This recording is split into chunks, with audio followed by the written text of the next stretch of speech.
Closing dari Rocky Gerung.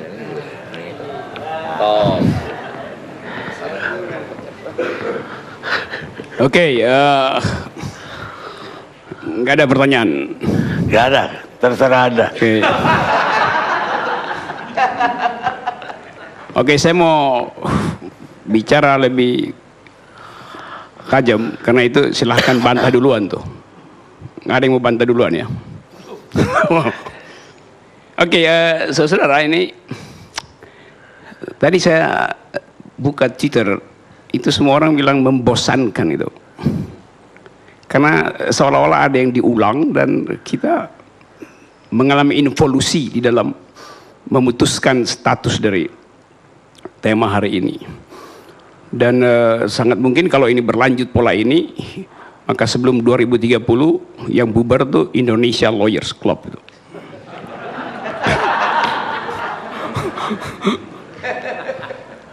Saya mulai pelan-pelan ya buat cari cara itu. Asal usul dari masalah ini adalah soal fiksi atau fakta itu. Dan itu sebetulnya permulaan yang buruk, karena waktu kita sebut fiksi, di kepala kita adalah fiktif. Fiction itu kata benda, yaitu literatur. Selalu ada pengertian literatur di dalam kata fiksi. Tapi karena dia diucapkan dalam satu forum politik, maka dia dianggap sebagai buruk. Fiksi itu sangat bagus. Dia adalah energi untuk mengaktifkan imajinasi. Itu fungsi dari fiksi itu. Dan kita hidup dalam dunia fiksi lebih banyak daripada dalam dunia realitas. Fiksi lawannya realitas, bukan fakta. Jadi kalau Anda bilang itu fiksi lalu kata itu jadi pejoratif, itu artinya kita menginginkan anak-anak kita tidak lagi membaca fiksi. Karena udah 2 bulan ini kata fiksi itu menjadi kata yang buruk. Kitab suci fiksi atau bukan? Siapa yang berani jawab? Kalau saya pakai definisi bahwa fiksi itu mengaktifkan imajinasi, kitab suci itu adalah fiksi. Karena belum selesai, belum tiba itu. Babat Tanah Jawa itu fiksi. Anda sebut apa aja tuh. Jadi ada fungsi dari fiksi untuk mengaktifkan imajinasi, menuntun kita untuk berpikir lebih imajinatif. Sekarang dia dibunuh, kata itu tuh, dibunuh oleh politisi. Bayangin. Prof, informatif Prof. Bisa nggak fiksi itu menjadi hal yang untuk tumpuan prediksi, Prof? Informatif aja. Lebih dari itu. Bahkan bukan untuk prediksi, tapi untuk destinasi. Jauh dari itu, bukan sekedar Anda bikin prediksi. Anda percaya pada fiksi, dan Anda dituntun oleh kepercayaan itu. Bisa tiba nggak bisa tiba. Gimana caranya? Itu fungsi kitab suci. Anda percaya kitab suci. Kenapa Anda abaikan sifat fiksional dari kitab suci? Kan itu bukan faktual, belum terjadi. Dan Anda dituntun oleh dalil-dalil dalam kitab suci. Bukan sekedar prediksi itu. Nah, saya mau terangkan itu supaya kita selalu punya semacam stok argumentasi sebelum disesatkan oleh pembulian politik. Dari sekarang kita mesti pastikan bahwa fiksi itu baik. Yang buruk itu fiktif. Bisa bedain nggak tuh? Diada-adain, diakal-akalin. Kalau saya bilang kitab suci itu fiktif, besok saya di penjara tuh. Tapi kalau saya bilang itu fiksi, saya punya argumen. Karena saya berharap terhadap eskatologi dari kitab suci. Tunggu Prof. Saya ya, silakan. Kurang paham saya ini. Kitab suci sebagai satu hal yang fiksi itu penuh tanda tanya buat saya ini. Oke, saya jawab sekarang supaya tanda tanya itu hilang. Karena jangan sampai nanti ini menjadi satu hal yang terjadi kesalahpahaman. Saya tahu akibatnya, karena itu saya terangkan supaya nggak jadi dicari-cari jadi delik. Saya ngerti dari awal itu problem itu. Kalau saya tanya sekarang, kitab suci itu fiksi atau fakta, Anda mau jawab apa? Is it factual? Enggak. Jadi kesalahan kita memakai kata fiksi itu untuk dibully, sehingga seolah-olah fiksi itu buruk. Prof, kalau bicara kitab suci kita bicara keyakinan, Prof. Tapi kalau bicara buku, masalah buku yang fiksi, saya mungkin masih bisa memahami. Tapi kalau kita bicara masalah kitab suci, kemudian Prof katakan ini sesuatu yang fiksi atau apalah itu yang sifatnya fiktif, saya agak keberatan kalau itu Tentu saja Anda keberatan karena keburu preteks Anda tentang fiksi itu berbahaya. Jadi bisa diperjelas secara detail supaya jangan terjadi kesalahpahaman lagi nanti, Prof. Coba jangan tanya dulu, saya terangkan dulu dalam 2 menit supaya potensi Anda bertanya saya selesaikan dulu ya. Kenapa kata fiksi itu kemudian Anda takut untuk diucapkan terhadap kitab suci? Karena selama ini kata fiksi itu dibebani oleh kebohongan, seolah fiksi itu bohong gitu. Tadi saya katakan bohong itu fiktif. Dalam bahasa Indonesia kita bilang fiktif, artinya itu angka fiktif, bohong. Tapi fiksi, energi untuk tiba ke telos yang di depan itu. Kitab ingin tiba di telos, ujung dari kitab suci itu adalah harapan, janji. Dan itu sifatnya fiksi. Baik atau buruk? Baik. Jadi saya jelaskan itu supaya kita berhenti dengan debat fiksi atau fakta. Kalau mau debat itu faktual atau fiktif, bukan fiksi atau fakta. Selama ini Twitter itu media sosial kita dibikin dungu oleh mereka yang tak paham tentang makna dari kata fiksi, fiction itu. Mahabharata itu fiksi, bukan fiktif. Orang akan marah. Pak Roy. Oke. Silakan Roy jawab. Saya sebagian memahami argumen Anda tentang fiksi. Pak Rocky maksudnya. Pak Rocky. Iya. Pak Rocky. Kalau saya jawab wayang lagi nanti. Nggak apa-apa. Ini bagus. Saya suka. Saya tiba-tiba harus kembali ke kelas-kelas filsafat karena beliau adalah. Saya sebagian pemahaman saya yang sederhana tentang argumen Anda mengatakan kitab suci itu adalah fiksi, pada titik tertentu saya bisa pahami. Tapi saya tidak tahu argumen tentang ini Anda bangun pada kitab suci yang mana. Hati-hati. Tentu saja saya mencoba untuk memahami apa yang Anda katakan. Tapi di dalam agama kami di Islam, fiksi yang saya katakan tadi sebagian saya pahami, dalam kenyataannya terbukti dalam kehidupan kami sebagai Muslim. Jadi dia bukan fiksi lagi. Dia sudah menjadi sebuah fakta. Jangan katakan bahwa saya tidak paham yang Anda maksud. Saya paham yang Anda maksud. Oke, saya paham warna kalimat Anda kemana tuh. Dan jangan coba-coba jebak saya dengan cara itu. Sama sekali saya tidak menjebak Anda. Karena itu dijawab saja, Prof. Jangan dibawa ke situ seakan-akan saya akan menjebak Anda dengan sesuatu yang akan menyudutkan Anda. Saya terangkan ya. Ini diskusi dong. Anda tadi minta kitab suci yang mana? Ya. Saya tidak jawab. Saya bilang karena saya suci. tidak mengerti kitab suci yang lain. Makanya saya tidak mau menyentuh kitab suci yang lain. Yang saya sebutkan adalah kitab suci saya, yaitu Islam, yaitu Al-Quran. Ya, okay. Saya tidak akan menyebutkan yang lain. Dan Anda mengatakan kitab suci, Anda seakan-akan menyamakan semuanya. Saya tidak sedang menjebak Anda. Tapi saya bertanya pada bagian mana yang Anda maksud. Yang saya pahami itu yang saya sampaikan. Sekali lagi, saya tidak berada pada wilayah yang Anda sebutkan. Anda keliru sama sekali tentang itu. Kali ini saya debat Anda, Prof. Bukan Prof. Sekali ini saya debat Anda, Pak Rocky, karena banyak pikiran Anda yang saya sukai. Tapi kali ini saya debat Anda. Oke, saya terangkan ya. Waktu saya memilih kata kitab suci, dengan sendirinya saya menghindari menyebut nama kitabnya tuh. Seharusnya Anda paham itu, Anda tahu.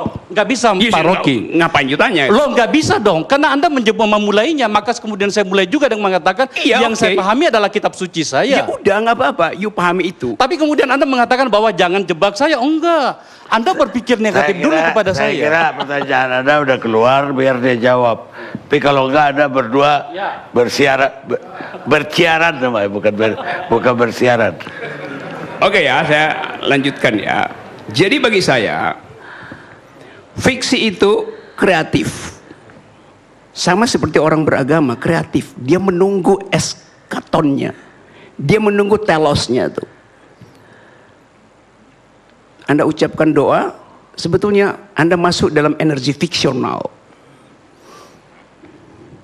Karena Anda pupuk harapan bahwa dengan untayan doa itu Anda akan tiba di tempat yang indah. Begitu fiksi bekerja.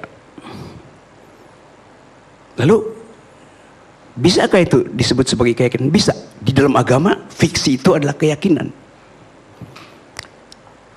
Di dalam literatur, fiksi adalah energi untuk mengaktifkan imajinasi. Kimianya sama. Orang berdoa dan baca novel, kimianya sama. Di dalam tubuh sama. Jenis hormon yang diproduksi sama. Itu soalnya.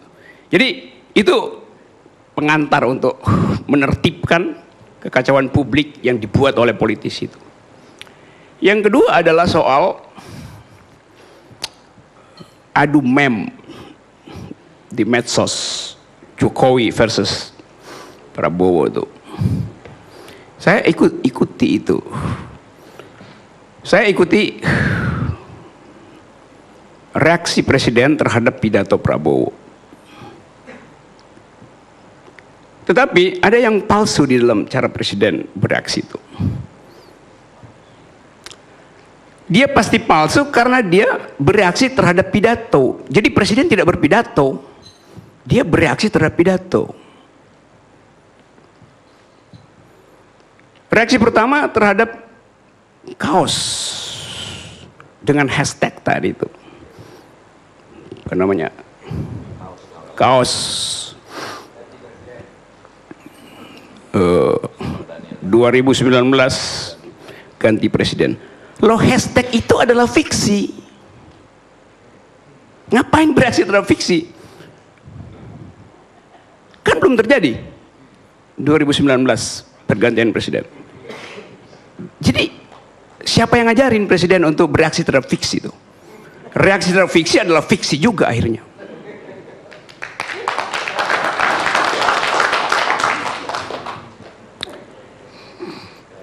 Tetapi kita bisa baca bahwa kalau orang bereaksi terlalu keras terhadap sesuatu yang fiksional, itu ada problem di dalam stabilitas psikisnya itu. Silakan Mas Arya kalau mau jawab dulu. Saya jawab.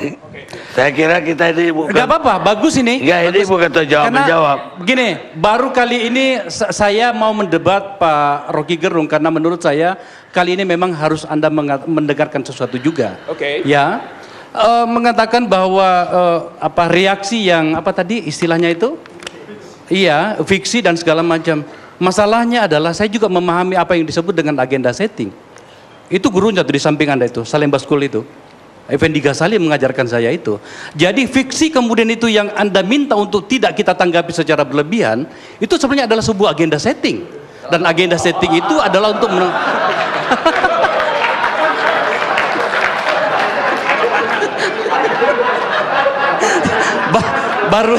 baru kali ini saya lihat Pak Rocky itu membuka jaket. Nah. Ya, jadi saya lanjutkan bahwa sebenarnya enggak juga. Kita udah hampir ke menjelang setengah satu loh. Yes, sir. Jadi sebenarnya begini, pada dasarnya bagian-bagian ini saya pahami, tetapi juga kemudian kami juga harus mengatakan sesuatu bahwa kemudian kami pahami permainan-permainan ini. Pak Rocky Gerung pada banyak bagian kritikan dan saya nikmati. Tetapi menurut saya ada juga yang perlu Anda dengarkan. Setidaknya Anda menganggap bahwa kami tidak bodoh-bodoh amat memahami apa. Oke, silakan ucapkan dengan cara saksama dalam tempo singkat-singkatnya. Saya sangat singkat, Prof. Jadi bukan hanya sekedar silakan kalau itu problem psikologis, tapi cara pandang, Prof. Tadi saya bilang bahwa saya tidak anti. Buka lagi itu perdebatan. Anda aja terus. Kalau nggak saya tutup. Oke.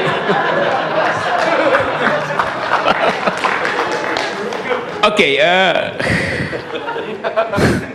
saya mengamati itu dan saya harus ucapkan pengamatan saya tadi.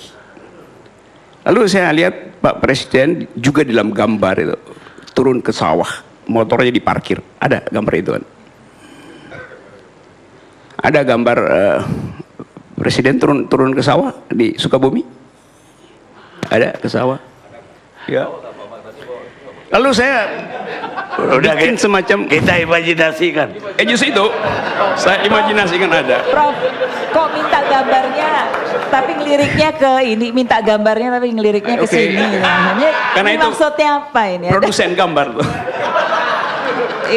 Oke.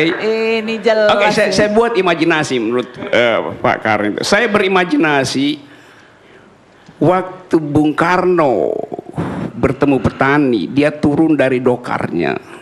Dia bicara dengan petani tentang hakikat hidup bertani. Dari situ dia dapat ideologi yang disebut marhainisme itu. Saya nggak tahu Pak Jokowi ngomong apa dengan petani. Turun dari motor gede. Dan menurut aturan estetika, orang yang naik chopper itu berat badannya minimal 90. Karena itu, sudah 10 kali, Prof. karena itu juga penting untuk keseimbangan. Motor 600 cc nggak bisa seperti saya pasti nggak bisa tunggangin motor 600 cc. Jadi saya jangan-jangan mau chopper Pak Jokowi mestinya Honda bebek, jangan-jangan tuh. Udah nggak ada skuter. Jadi itu soal-soal gitu ya. Kemudian hal yang menyangkut perdebatan tadi itu ada adu data itu. Tapi saya paham bahwa Pak Akbar setumpuk data, tapi saya jadi nggak yakin dan nggak mau percaya. Karena dari awal dia udah disclaimer bahwa dia bukan ahli ekonomi, bukan ahli statistik, bukan ahli matematik tuh. Jadi ngapain saya dengar itu? Berikutnya, Pak Rocky, Anda udah dijawab. Pak Rocky, Ya, seharusnya Anda sudah paham ketika saya mengatakan bahwa saya bukan ahli ekonomi, yang saya paparkan adalah data yang sebenarnya tidak perlu Anda bantah lagi. Ya memang saya ngerti, karena itu apa namanya tadi slide PowerPoint tadi. Orang yang suka bikin PowerPoint biasanya nggak punya power dan nggak punya poin sebetulnya.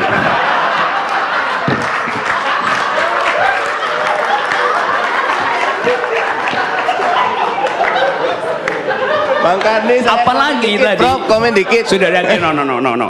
Bukan saya cuma komen Nggak bisa, saya bahwa menganggap- logikanya keren. Logikanya keren. Iya karena kita apalagi tadi beliau Pak Akbar tadi bilang bahwa itu hasil kompilasi. Kompilasi itu kata paling buruk dalam metodologi. Karena kita comot kiri kanan terus kita tampilkan dalam infografis. Dalam infografis kalau dia kompilasi pasti ada info yang disembunyikan. Itu akibatnya kompilasi itu. Secara metodologi itu keliru salah. Oke, itu. Nah tadi kita dengar refleks yang bagus dari Haris tadi. Dan memang benar, kita nggak mungkin tagih soal HAM pada Pak Jokowi. Hari pertama kampanye Pak Jokowi 2014, Pak JK ditanya wartawan, bagaimana soal hak asasi manusia? Tim suksesnya bicara begini, hak asasi manusia bukan agenda kami. Apalagi lingkungan hidup bukan agenda kami. Tadinya saya mau pilih Jokowi. Begitu saya dengar dua soal itu, saya berhenti memilih. Karena saya hidup dengan diskursus hak asasi manusia dan environmentalism. Itu jelas Anda buka di dalam media massa itu. Kampanye pertama yang keluar dari mulut kubu Jokowi adalah kami tidak mengagendakan hak asasi manusia dan isu lingkungan sebagai prioritas. Padahal itu yang ditunggu-tunggu oleh civil society. Oleh karena itu saya bingung kenapa civil society kemudian masuk ke istana. Yang seharusnya dia jadi proponen dari perjuangan HAM. Sekarang dia cari suaka di istana itu. Ajaib itu. You boleh cek fakta itu di dalam. Oh iya karena itu cek di dalam media massa, ucapan itu verbatim saya kutip tadi itu. Malam ini Anda betul-betul ngawur, Pak Rogi. Ya. Saya yang membuat itu bahwa agenda tentang lingkungan dan HAM itu masuk. Saya yang bikin. You bisa bilang begitu, tapi yang keluar di publik begitu juga. No. Malam ini Anda kacau. Malam You ini cari Anda aja tidak jujur. fakta itu. You cari aja. Mungkin Prof bagus juga kalau disebutkan aja siapa yang bicara seperti itu. Jadi nggak usah juga bermain-main. Soalnya dengan saya yang bikin itu dulu. abu-abu. Gini ya. Saya yang merancang itu Mungkin dan saya lebih bagus serahkan itu. bersama dengan teman-teman. Saya tidak bilang siapa yang merancang, siapa yang mengucapkan. You ucapkan? Tidak. Tidak. Ada yang mengucapkan. Cek di dalam data digital itu. Mudah sekali dicek itu. Oke. Masih bisa lanjut ya, Pak? Silakan. Jadi sebetulnya, saudara-saudara, soal semacam ini memang menghidupkan entertainment dalam politik. Jadi ini jadi semacam politainment, politik yang dikemas dalam format entertainment itu. Tetapi kalau kita terus dengan cara semacam ini, tadi benar Haris, kita kehilangan momentum untuk bicara hal yang substansial. Jadi saya berpikir bahwa yang terjadi hari ini adalah fobi pada baju kaos, kita hentikan aja tuh. Kaos fobi itu. Kaos fobia. Karena itu adalah hak konstitusional orang. Untuk berpolitik tidak perlu menunggu 5 tahun. Dari hari pertama presiden terpilih, politik juga berjalan. Oposisi berjalan dari hari pertama presiden terpilih. Jadi kaos itu cuma ekspresi oposisi. Tuh. Apa yang keliru di situ tuh? Kenapa kita fobi? Apa tuh fobi? Fobi itu adalah ketakutan yang diwariskan oleh nenek moyang kita. Karena hidup di masa itu sangat terancam oleh binatang buas. Jadi fobi itu adalah jejak DNA dalam diri kita. Ada terus positif fungsinya untuk mencegah kita diterkam binatang buas. Reaksinya apa? Kita berburu. Itu reaksi dari fobi. Di dalam arkeologi kita berburu supaya kita hilang rasa takutnya itu. Nah, hashtag itu bukan binatang buas. Jadi dia yang berburu hashtag itu adalah pemburu yang dungu. Masa berburu Maaf hashtag? Prof, saya mempersoalkan itu, Bang Karni. Saya tidak anti. Biarin. Ya itu pendapat Prof, tapi kita punya cara pandang sendiri. Iya, Saya boleh. tidak Dia anti juga- kalimat Dia itu. juga bebas berpendapat dong.